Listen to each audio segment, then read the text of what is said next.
नमस्कार दोस्तों, मेरा नाम है रितेश पांडे। आप देख रहे हैं RDG ट्यूटोरियल। आज हर की पौड़ी घाट पर मेरा मिलन जो है एक महान व्यक्ति से हुआ है, जिनकी बातें काफ़ी आध्यात्मिक हैं और आपको जाननी चाहिए, जिनसे आपको बहुत कुछ सीखने को मिलेगा। तो सबसे पहले हम इनके इंट्रोडक्शन से शुरुआत करते हैं। तो आप प्लीज़ अपना इंट्रोडक्शन कीजिए। हम लोग नाथ पंथ से आते हैं और योगी वैदिक नाथ मेरा नाम है। और आप सभी को नमस्कार। बाकी आप अपने प्रश्न रख सकते हैं, जो भी आपके प्रश्न हैं, जो भी जिस तरह के भी आपके संशय हैं, मैं कोशिश करूंगा कि आपके सारे प्रश्नों का जवाब मैं ठीक से दे पाऊँ। तो आपसे सबसे पहला प्रश्न यह है कि जो युवा पीढ़ी है वो आध्यात्म से कैसे जुड़े और उससे क्या उनके जीवन पर अच्छा प्रभाव होगा। देखिए, जो युवा पीढ़ी है वो अध्यात्म से कैसे जुड़े। अध्यात्म से जुड़ना अपने आप में एक बहुत ही अलग चीज़ है। कोई भी ऐसे ही आध्यात्मिक नहीं हो सकता, उसके पीछे बहुत सारे रीज़न होते हैं, बहुत सारे कारण होते हैं।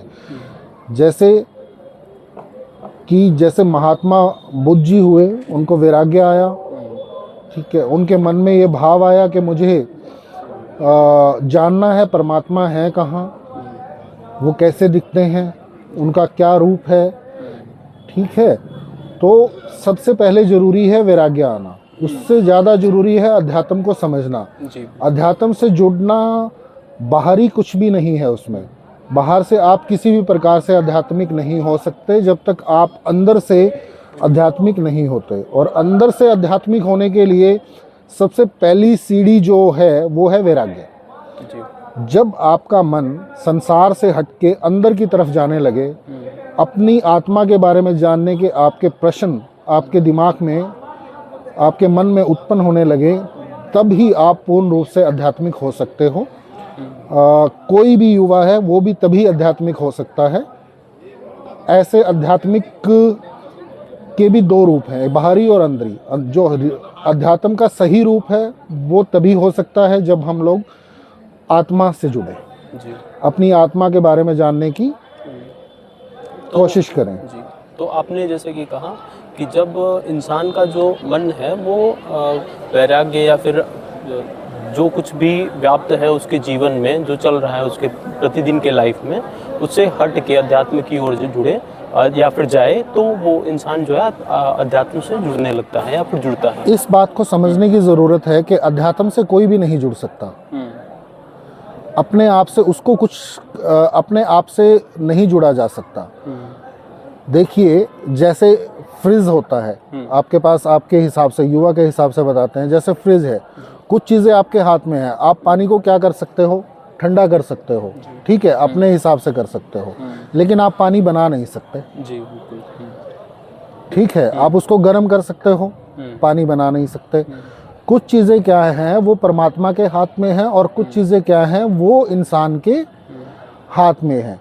अब परमात्मा जब अपना काम पूरा करेंगे तब जाके हम लोग परमात्मा से जुड़ेंगे। और वो भी होता कैसे है, उनकी मर्जी से होता है। वही चाहते हैं कि उनकी मर्जी है, उनकी इच्छा है, वो किसे जोड़ना चाह रहे हैं, किसे नहीं जोड़ना चाह रहे अपने साथ। तो रियल अध्यात्म जो है वो बहुत चीज़ों से बहुत हटके है, बहुत उसके बारे में आप ऐसे मतलब बाहरी अध्यात्म को छोड़ना ही पड़ेगा, तभी जाके आप बाहर के जो रिचुअल्स, जो चीज़ें आप लोग जो हम लोग सोच रहे हैं, इस बात को हम ऐसे समझ सकते हैं कि जैसे एक किसान है हमारे पास। एक किसान क्या करता है, हल जोतता है, खेत को तैयार करता है, ठीक है, खेत को तैयार करके उसमें पानी डालता है, खाद डालता है, सब कुछ डाल देता है, ठीक है, उसने अपना काम कर दिया, पर फसल नहीं हुई। तो फसल कैसे होगी? फसल होगी तब जब वो उसके अंदर बीज डालेगा। अगर आप बीज नहीं डालोगे तो आपने जो बाहर का जो भी काम किया है, आपने हल जोता है या आपने पानी दिया है, कुछ भी जो भी आपने बाहर के जितने भी एफर्ट्स लगाए हैं, वो सारे के सारे व्यर्थ हैं जब तक आप उसमें बीज नहीं डालोगे। तो अध्यात्म में बीज क्या है? नाम। अब नाम में भी दो चीज़ें हैं, या तो कोई सिद्ध महात्मा आपको नाम दे दे, आपको वो अपना शिष्य बना ले। जब वो आपको अपना शिष्य बनाएंगे तो उस वक्त होगा क्या कि जो शक्तियाँ उनके पास हैं, जो सिद्धियाँ उन्होंने प्राप्त की हैं, वो आपको आगे, जैसे इनहेरिटेंस में हमारे माता पिता हमें चीज़ें देते हैं, वैसे वो आपको दे देंगे। मिलती जाएगी। ठीक है, वो है सरल मार्ग। जी।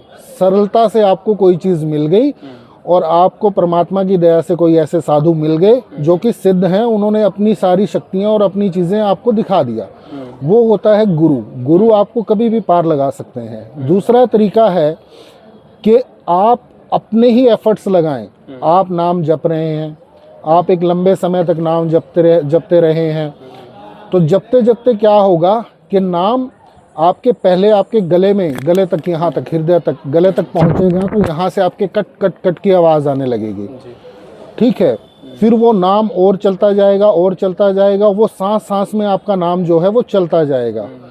फिर जो आपका नाम है वो नाम आपका पहुँचेगा आपके तालू पे, ठीक है। जो ये जीवा से ऊपर वाला, जहाँ जीवा लगती है वहाँ पे। तो अगर हम साइंस की बात करें और हम अध्यात्म की बात करें, क्योंकि हम युवा की बात कर रहे हैं, तो दोनों चीज़ों को जोड़ के बताते हैं। हमारा जो दिमाग है वो 3 पार्ट हैं उसके। एक सेरिब्रम है इधर वाला, एक सेरिब्रम और एक मेडुला ओब्लंगेटा। इसके बीच में एक पीनियल ग्लैंड है, पीनियल ग्रंथि। जो पीनियल ग्लैंड है वो अभी क्या है कि अभी वो काम में नहीं आ रही, उसको जगाना होता है। ठीक है, तो पीनियल ग्लैंड जैसे ही आपका नाम यहाँ पहुँचेगा तो बार बार बार बार बार बार बार बार आप प्रयास करोगे तो वो उस पर स्ट्राइक करेगी जी। वो चीज़ उस पर क्या करेगी, स्ट्राइक करेगी। तो एक दिन क्या होगा कि ऐसे करते करते वो नाम जो है वो आपका, एक कंडीशन ऐसी आएगी जिसको बोलेंगे अजपा जाप। अजपा मतलब अब तुम नहीं कर रहे, अच्छा। अब वो जाप खुद से चल रहा है। जैसे तुम गाड़ी चला रहे हो, ठीक है, तुम ध्यान ना भी दो तब भी तुम ब्रेक लगा सकते हो। ठीक है, तो वो आपके सबकॉन्शियस माइंड में वो चीज़ चल रही है, ऑटोमेटिक चल रही है, ऑटोमेटिक जो है वो चल जाएगी। ठीक है, ऑटोनोमिक नर्वस सिस्टम जो होता है वो काम करता है, तो वो चीज़ आपके जो है दिमाग में वो चीज़ चलती रहेगी। अब जब वो चीज़, अब वो अजपा आ गया। अब अजपा भी हर एक का नहीं आता। उसमें क्या होता है कि उसमें आप 1 साल या 2 साल का अभ्यास नहीं होता, कम से कम आपको 10 से 12 साल से आप लगे हुए हो, अभ्यास करे हो, तब जाके वो जाप जो है अजपा में बदल जाता है। अब आपका काम क्या हुआ कि आप परमात्मा के, जैसे कि ओरा है, कोई चीज़ है, आप परमात्मा का एक सर्कल है, जैसे छोटा से छोटा अणु भी होता है ना, एटम होता है, उसके भी अराउंड एक इलेक्ट्रॉन क्लाउड होता है, आप उसके वहाँ पे पहुँच गए। जब आपका अजपा स्टार्ट हुआ तब पहली कंडीशन जो आती है वो आती है अनहद नाद की। अच्छा। अनहद नाद क्या है? नाद वो आवाज़ है परमात्मा की। अच्छा। आपको सबसे पहले क्या सुनने को मिलेगा? परमात्मा की आवाज़। अब परमात्मा दर्शन नहीं दिए अभी तक, आपने सिर्फ परमात्मा की आवाज़ आई। अब परमात्मा की जो आवाज़ है वो होती कैसी है, ये भी अपने आप में एक प्रश्न है। तो जो परमात्मा की आवाज़ है वो कैसे आएगी? आपके कानों में आवाज़ आएगी जैसे सैं, फिर वो धीरे धीरे तीखी हो जाएगी टी, इस तरीके से। तो वो जो आवाज़ है, जब आपका नाम अंदर अंदर चलता रहेगा तो आवाज़ भी आपके साथ साथ चलती रहेगी। जब आप ध्यान करोगे तो आपके साथ ये होगा। फिर अभी भी अब तुम इस लायक हो चुके हो कि तुम परमात्मा को सुन पा रहे हो। अब इंसान जो है वो इस लायक हो चुका है कि वो परमात्मा को सुन पा रहा है, पर देखा अभी भी नहीं। अब देखने के लिए उन्हें क्या करना पड़ेगा? अब वो नाम ऐसे ही चलता रहेगा, चलते चलते चलते एक दिन आएगा जब वो ध्यान में होंगे और ध्यान में बैठे बैठे उनके प्राण उनके शरीर से निकल जाएंगे। अच्छा। जो प्राण है वो हमारा जो सूक्ष्म शरीर है वो निकल जाएगा। हम बैठे बैठे, हमारे इंसान के अंदर इतनी भी ताकत नहीं होती कि वो एक सांस ऐसे ले सके। जैसे गुब्बारे में से हवा निकलती है, बिल्कुल वैसे ही हम गंगा घाट पे बैठे हैं, तो यहाँ पे हमें अच्छे से पता है कि जैसे गुब्बारे में से हवा निकलती है वैसे ही आखिरी सांस हम नहीं ले पाएंगे। हमारे अंदर इतना भी सामर्थ्य नहीं रहता कि हम पूरा जोर लगा के, पूरा शरीर का अगर पूरा बल लगाएंगे तब भी हम आखिरी सांस नहीं ले सकते। जब वो सूक्ष्म शरीर निकल के ऊपर जाएगा तो वो परमात्मा के लोक में जाएगा। तो उस वक्त क्या होगा, उस वक्त आपकी डोर जो है वो परमात्मा के हाथ में है। अब परमात्मा चाहे तो आपको वापस भेज दें, नहीं तो मृत्यु तो हो चुकी है। जी बिल्कुल, नहीं तो मृत्यु तो हो चुकी है। अब परमात्मा जब चाहेंगे वो, फिर उसके बाद क्या होता है, तो मान लीजिए कि पहुंच गए, ठीक है, हम पहुंच गए तो हम क्या देखेंगे, जैसे हम लोग यहाँ बैठ के नाम जप रहे हैं, वैसे ही वहाँ पे सिद्ध साधु संत जो हमारी धरती के ऊपर हुए हैं, सारे के सारे वो वहाँ पे बैठ के नाम जप रहे हैं। अच्छा, और वो किस रूप में जप रहे हैं, अब ये विषय है। वो उनके पास शरीर तो है नहीं, अब शरीर तो उनके पास रहा नहीं, तो चल गया। अब वो धुएं की आकृति में जैसे आपका शरीर है, ऐसे ही वो धुएं की आकृति का शरीर उनके पास है, आत्मिक रूप। उस रूप में क्या कर रहे हैं वो, नाम जप कर रहे हैं। तो आपने ये कहा कि मृत्यु के बाद या फिर तो परमात्मा चाहे तो वो वापस आ सकते हैं, नहीं तो वो वहां से ही नाम जप करते रहेंगे।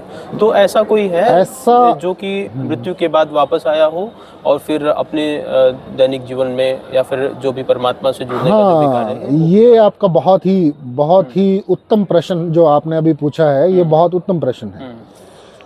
ऐसा हर वो योगी है जिनको भी आत्मज्ञान हुआ है सच में, वो सब वापस आए हैं। अच्छा, उसमें आप हमारे गुरुओं को लगा लीजिए, गुरु नानक देव जी को लगा लीजिए, कबीर जी को लगा लीजिए, महात्मा बुद्ध को लगा लीजिए, ओशो को लगा लीजिए, जो अभी दार्शनिक हुए हैं, वो सब वापस आए हैं। अब प्रश्न ये है कि वापस, ये तो इंटरेस्टिंग बात है कि भाई हाँ वापस आए हैं और वापस आ सकते हैं, ठीक है। और भेजने की क्षमता भी क्या है, परमात्मा में है, क्योंकि हम यहाँ से जा चुके हैं। यहाँ से जाने के बाद जब वापस आए हैं तो वो सब क्षमताएं वहाँ तक ले जाने की क्षमता भी उनके अंदर ही है। तो मेन बात ये है कि वहाँ पे परमात्मा के दर्शन हुए कैसे, परमात्मा दिखते कैसे हैं। मेन प्रश्न जो आता है कि भाई अगर हमने इतनी तपस्या कर भी ली और ये तपस्या हमने की, और जरूरी नहीं है कि तपस्या के बाद हमें परमात्मा मिल ही जाए, सबको नहीं मिलते, तो वहाँ से वो धुएं के रूप में जो बैठ के वहाँ पे जो कर रहे हैं, वो जाप कर रहे हैं, वो यही सब सिद्ध लोग हैं। ठीक है, परमात्मा इनसे भी ऊपर है। ये बिल्कुल ऐसा है कि आप जैसे किसी क्लासरूम में जाओ या फिर किसी उसमें जाओ जिसमें दोनों साइड में लोग बैठे हों और बीच में से रास्ता हो, तो आप बीच में से जब रास्ते के अंदर से जाओगे, तो बीच में से जब आप रास्ते के अंदर से जाओगे तो सामने एक बड़ी सी स्टेज होगी जहाँ पे आपको परमात्मा मिलेंगे। और परमात्मा किस रूप में मिलेंगे ये भी अपने आप में प्रश्न है। ठीक है, ये हम थोड़ी देर बाद बताते हैं। आप तो अपने प्रश्न हर वो योगी, हर वो संत जो कि यहाँ से तपस्या करता है, नाम जप करता है, भगवान के प्रति अपनी आस्था रखता है, तो जरूरी है कि उसको वहाँ जाके मृत्यु के बाद परमात्मा का दर्शन हो ही जाए। अब ये परमात्मा का दर्शन जो हम, ये प्रश्न है, ये अपने आप में बहुत महत्वपूर्ण प्रश्न है। अब परमात्मा का दर्शन कब होगा, अब इस बात को समझना जरूरी है। किसी को भी बिना मरे परमात्मा का दर्शन नहीं हो सकता। ठीक है, तो किन्हीं संत ने ये बात बोली थी, जीवित मरिए भवजल तरिए। अब वो बात बिल्कुल सत्य है। अब जब सूक्ष्म शरीर निकल गया, ये वाला शरीर, इसके अंदर प्राण नहीं बचे, तभी तो वो ऊपर पहुंचा। तभी जाके देखा कि ये सब कुछ हो रहा है वहां पे बैठ के। वो लोग सृष्टि अभी भी संचालित कर रहे हैं। उन लोगों को हम पुकारते हैं तो वो धरती पे आते हैं, हमसे मिलते हैं और हमसे बात करते हैं। मतलब हमारी हम जो प्रार्थना कर रहे हैं वो भी उन तक पहुंच रही है। ऐसा नहीं है कि उन तक कोई प्रार्थना नहीं पहुंच रही, उन तक तो वो भी पहुंच रही है जो हम मौन में भी कर रहे हैं। जी, तो ये है कि अगर एक इंसान जो कि जन्म लेता है, जिसके जीवन का कुछ लक्ष्य पहले से हो सकता है निर्धारित हो या ना हो, तो वो इंसान जीवन पर्यंत परमात्मा की भक्ति में, उनके नाम जप में लीन रह के जब मृत्यु पाता है, तब जाके उनको भगवान का दर्शन होता है। तो ऐसे इंसान के जीवन का उद्देश्य क्या था कि वो पृथ्वी पे जन्म ले और परमात्मा के गुणगान में और उनकी भक्ति में पूरा समय व्यतीत करके फिर मृत्यु के बाद वो परमात्मा का दर्शन करे? उससे बेहतर तो वो वहीं पे ही रह जाता और परमात्मा की भक्ति में लीन रहता। ऐसे प्रश्न पे आप क्या बोलना चाहेंगे? हाँ, वो जो लोग हैं, वो जो दिव्य आत्माएं हैं, वो बहुत कम हैं, उन्हें गिना जा सकता है। और हमारी जो सृष्टि पे जितने लोग हम लोग हैं, जो जनसंख्या है हमारे हिंदुस्तान की लगा लो, और बाहर भी बहुत सारे देश हैं, सबकी जनसंख्या लगाओ तो बहुत सारे लोग हैं, तो सब लोग तो वहाँ नहीं पहुँचे। वो लोग वो हैं, वो परमात्मा रूपी लोग हैं जो अपनी इच्छा से, स्व इच्छा से यहाँ आते हैं और चले जाते हैं। अच्छा। ठीक है, वो सिर्फ वही लोग जा सकते हैं, जैसे गुरु गोरखनाथ जी गए। जी।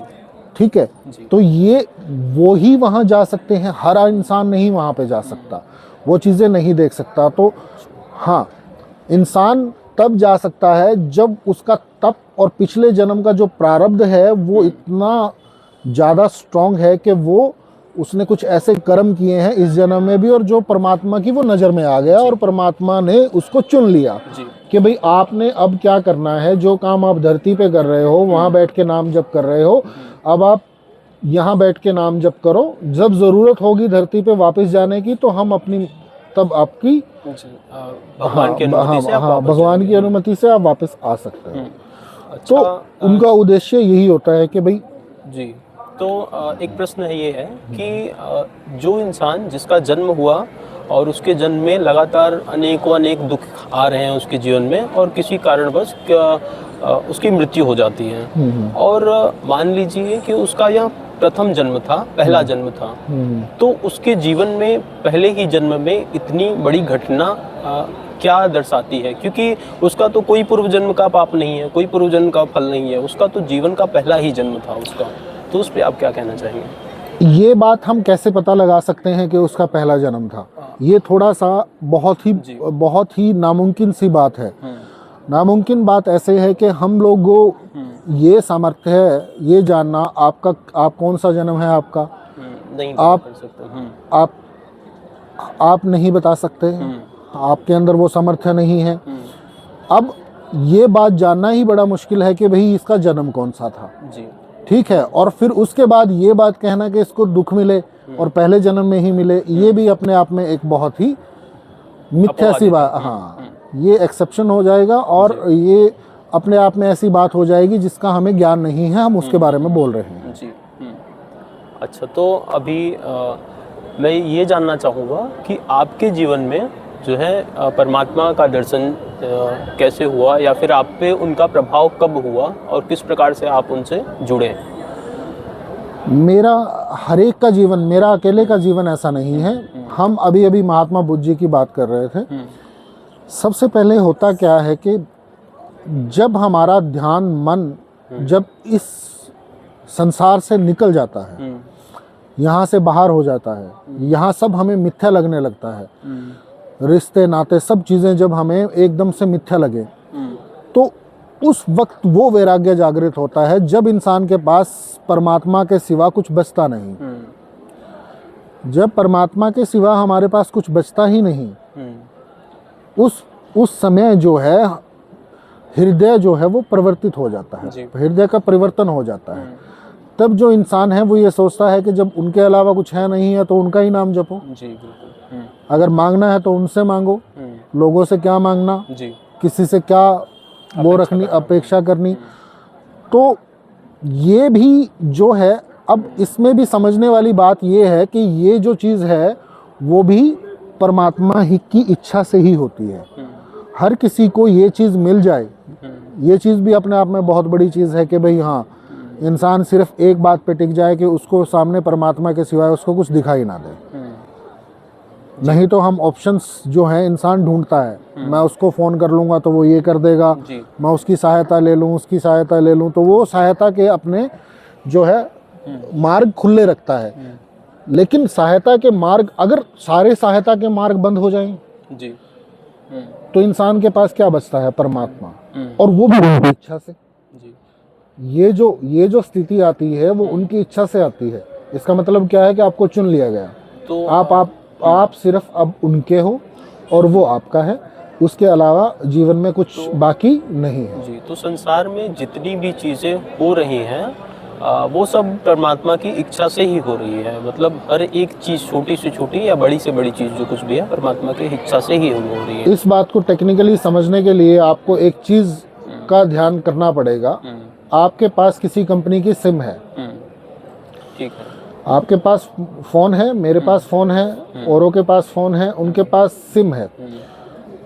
अब अगर उसके अंदर रेंज आ रही है तो वो चल रही है, और वो रेंज कहाँ से आ रही है? एक बड़े टावर से आ रही है। कोई एक बड़ा टावर लगा हुआ है यहाँ पे हरिद्वार में, एक टावर लगा हुआ है, उससे सभी के मोबाइलों में क्या आ रहा है? नेटवर्क आ रहा है। अगर उस टावर को बंद कर दिया जाए तो सभी सारे नेटवर्क चले जाएंगे। ठीक है, अगर हम उस टावर से किसी एक नेटवर्क को हटाना चाहें तब भी हम हटा सकते हैं। ठीक है, और जो हमारा मोबाइल फ़ोन है, ठीक है, उस जो हमारी सिम है उसको हम किसी भी फ़ोन में डाल सकते हैं, किसी भी प्रकार के, छोटे में, बड़े में, किसी भी फ़ोन के अंदर हम उसको चला सकते हैं जी। अब वो फ़ोन क्या हुआ? शरीर जी। और वो सिम क्या हुई? आत्मा। वो सिम क्या हुई? आत्मा। अब वो जो आत्मा है उसका कंट्रोल जो है, उसका जो पूरा का पूरा कंट्रोल है वो परमात्मा के हाथ में है। अब आपका मन किया कि मैंने आज मौनी अमावस्या के दिन मैंने हर की पौड़ी के ऊपर जाना है और मैंने हरिद्वार जाना है, आपके मन में एक थॉट आया जी। तो आप यहाँ पहुँच गए। अगर आपके मन में थॉट नहीं आता तो आप यहाँ नहीं पहुँचते। अब वो थॉट भेजा किसने? वो सोचने का विषय है। आपके मन में थॉट कुछ और भी तो आ सकता था। आप किसी पब या क्लब में भी तो जा सकते थे। आपका मन में जो थॉट आया, आपका जो विचार आया, वो यहाँ के लिए क्यों आया? तो उस विचार को भी तो कोई ना कोई चला रहा है। बिल्कुल। जब हमारे विचारों को ही कोई चला रहा है, एक सुप्रीम पावर जो हमारे विचारों को चला रही है, तो इसका मतलब क्या हुआ? कि हमें भी चला रही है जी। अब अगर जब उनका मन करेगा, मृत्यु क्या है? मृत्यु क्या है? वो नेटवर्क निकाल दो जी। आत्मा गई, बचेगा क्या? फोन या फिर ये शरीर। दोनों जैसे फोन सिम निकालने के बाद यूजलेस है, आत्मा निकलने के बाद शरीर भी क्या है? यूजलेस है जी। अच्छा, तो मेरे मन में एक बहुत ही अच्छा सा प्रश्न आया है कि जो लोग किसी धार्मिक स्थल पर, किसी मंदिर पर, कहीं पे भी अपनी आस्था को लेकर प्यार और विश्वास के साथ भगवान का जय जयकार करते हुए आते हैं यहाँ पे दर्शन करने के लिए, या फिर किसी भी प्रकार से मान लीजिए उनके साथ किसी भी प्रकार की दुर्घटना हो, मृत्यु हो जाती है उनकी, या फिर एक बड़े स्तर पर लोगों की मृत्यु हो जाती है, तो उस पर आप किस प्रकार से उसको देखते हैं और इसमें आपकी क्या राय? देखिए, धार्मिक स्थान का मतलब नहीं है, धार्मिक स्थान का और मृत्यु का कोई लेना देना नहीं है। अच्छा। मृत्यु जो है वो शाश्वत है। मृत्यु को तुम नहीं रोक सकते, मृत्यु को हम भी नहीं रोक सकते, मृत्यु को रोका ही नहीं जा सकता जी। आप अपने घर में अपने आप को बंद कर लीजिए 4 दरवाजों में, तो वहाँ पे भी मृत्यु आ सकती है। आप किसी धार्मिक स्थल पे आए हो तो वहाँ पे भी आपको मृत्यु आ सकती है। एक इसको फिर हम उसी उदाहरण पे ले जाते हैं कि हर सिम की एक वैलिडिटी है जी। हर सिम की एक वैलिडिटी है। हर आत्मा की भी एक क्या है? वैलिडिटी है। वैलिडिटी खत्म हुई, आत्मा खत्म, सिम खत्म, इंसान खत्म। तो इस बात पे निर्भर नहीं करता कि वो हरिद्वार में आके उसने अपने प्राण त्याग किए हैं, वैष्णो देवी जाके किए हैं, वृंदावन जाके किए हैं, या उसने घर पे किए हैं। जो घटना घटनी थी वो घटनी ही है। इसमें परमात्मा का कोई रोल नहीं है जी। या फिर अगर आपको घटना रोकने की, अगर आप ये सोचे कि कोई इंसान, मैं जा रहा हूँ, मैं अच्छे भाव से जा रहा हूँ और तो मैं घटना को रोक सकता हूँ, तो घटना को रोकने के लिए आपको उन सिद्ध योगियों की श्रेणी में आना पड़ेगा जिन लोगों ने साक्षात्कार किया हुआ है, जिन्हें आत्मज्ञान हुआ है। वो उस कुछ पल के लिए उसको टाल सकते हैं। आम मनुष्य के हाथ में ये चीजें नहीं है, और ना उसमें कोई परमात्मा का ये था कि भाई परमात्मा के धाम पे जा रहे थे तो इसलिए हमारी मृत्यु हो गई, तो उसमें परमात्मा का कोई दोष नहीं है। परमात्मा के लिए हरिद्वार, परमात्मा के लिए ये पूरी सृष्टि परमात्मा की है। हर कण में परमात्मा है, आपके घर में भी परमात्मा है, आपके यहाँ पे भी परमात्मा है। तो परमात्मा तो हर जगह है, और परमात्मा जो है वो आपके मन में भी है, आपकी आत्मा में है सबसे ज्यादा। तो क्या है कि ये मायने नहीं रखता कि भाई मृत्यु हुई कहाँ पे। इस पृथ्वी में कहीं भी मृत्यु हो सकती है, मृत्यु तो कहीं भी हो सकती है, वो तो सब लिखा हुआ है। ठीक है, अगर इसी को और विस्तृत रूप से आपके प्रश्न को ही और बढ़ा दिया जाए तो कई लोग ये सवाल करते हैं कि कोई बच्चा आया, वो 3 महीने में उसकी मृत्यु हो गई, उसने क्या पाप किया था? जी। या 2 दिन बाद उसकी मृत्यु होगी, उसने क्या पाप किया था? ठीक है, हाँ, हम मान बिल्कुल, लेते बहुत हैं कि सारे भाई लोग कोई ऐसे बहुत सारे लोग ऐसे प्रश्न भी पूछ लेते हैं कि भाई अब इसका तो कोई, इसने तो बेचारे ने दुनिया भी नहीं देखी। बिल्कुल। ठीक है, तो वही बात है, हर चीज की जो आत्मा है उसकी वैलिडिटी है। ठीक है। किसी की 2 दिन की है, किसी की 100 साल की है, किसी की 70 साल की है। जी। ठीक है, ना उसको बढ़ाया जा सकता, ना उसको घटाया जा सकता, वो लिखा हुआ है। जी, तो जैसा कि जन्म लेना और मृत्यु, इन दोनों पर किसी का ना वश है और ना तो ये असत्य है, ये एक सत्य घटना है जो होनी ही है। ये तो होनी है। हाँ, तो एक जीवन का, एक मनुष्य के जीवन का उद्देश्य क्या होता है? मतलब हर एक इंसान के जीवन का उद्देश्य अलग अलग हो सकता है, या फिर सभी इंसान के जीवन का उद्देश्य जो एक ही होता है, वह सत्य क्या है? अगर हम जीवन के उद्देश्य की बात करें तो जीवन 2 रूपों में, जीवन जो है हर इंसान का 2 मुख्य रूपों से चलता है, एक आंतरिक और एक बाहरी। जी। आप अभी बैठे हैं, आपके मन में कोई नाम चल रहा है और आप अपने हाथ पैर भी हिला रहे हो, तो आपका शरीर जो है वो कुछ काम कर रहा है और आपकी आत्मा जो है वो कुछ काम कर रही है। तो हर इंसान का उद्देश्य यही है कि उसकी आत्मा जो है वो नाम जप में लगी रहे, अच्छा। परमात्मा के नाम में लगी रहे, वो अंदर का विषय है। और बाहर से चाहे वो एक प्रोफेसर है, एक डॉक्टर है, एक ड्राइवर है, ठीक है, एक महात्मा है, या कुछ भी है, बाहर से वो जो कर रहा है वो उसके हाथों के और उसके दूसरे कर्म है। पर हर इंसान अंदर से अपना नाम जाप जारी रख सकता है। तो 2 चीजों की पुष्टि हमें करनी है, एक हमारी आत्मा की तृप्ति करनी है, दूसरी शरीर की। अब दोनों अलग हैं, आत्मा अलग है, शरीर अलग है। अब आत्मा की संतुष्टि कैसी होगी? परमात्मा के नाम जपने से। ठीक है। शरीर की कैसी होगी? तुम्हें भूख लगी तो तुम खाना खाओगे। ठीक है, जिस चीज की तुम्हें इच्छा, तुम्हारा शरीर जो मांग रहा है, शरीर में तो तुम्हारे सिस्टम चल रहे हैं, हम बोल रहे हैं, इसके लिए भी कुछ ना कुछ तो एनर्जी, कुछ ऊर्जा जो है वो लग रही है ना। तो इसको चाहिए, वो ऊर्जा चाहिए, इसको ऊर्जा के लिए हमें इसको प्रदान करना पड़ेगा। और जो आंतरिक है, आंतरिक जो हमारी आत्मा है, वो सिर्फ एक ही चीज मांगती है, वो मांगती है उसकी जो आत्मा की जो शांति होती है, या आत्मा का जो मन हमारा शांत होता है। मन अलग है, आत्मा अलग है। अब जो आत्मा की जो तृप्ति होती है वो एक ही चीज में होती है, प्रभु के नाम से। जी। आप परमात्मा का नाम लीजिए, आपकी आत्मा संतुष्ट होगी। जी। ठीक है, अब हर इंसान का उद्देश्य यही होना चाहिए कि वो अपने आत्मा से नाम जपता रहे और अपने काम करता रहे। जी। तो जो व्यवहार है, उसके जो व्यवहारिक काम है, जो व्यवहारिक कार्य वो इस धरती पे उसने करने हैं, वो करता रहे। लेकिन अंदर उसके क्या चल रहा है ये ना। और दूसरा ये भी है कि उसके अंदर, आपके अंदर क्या चल रहा है मैं कैसे जान सकता हूँ? जी।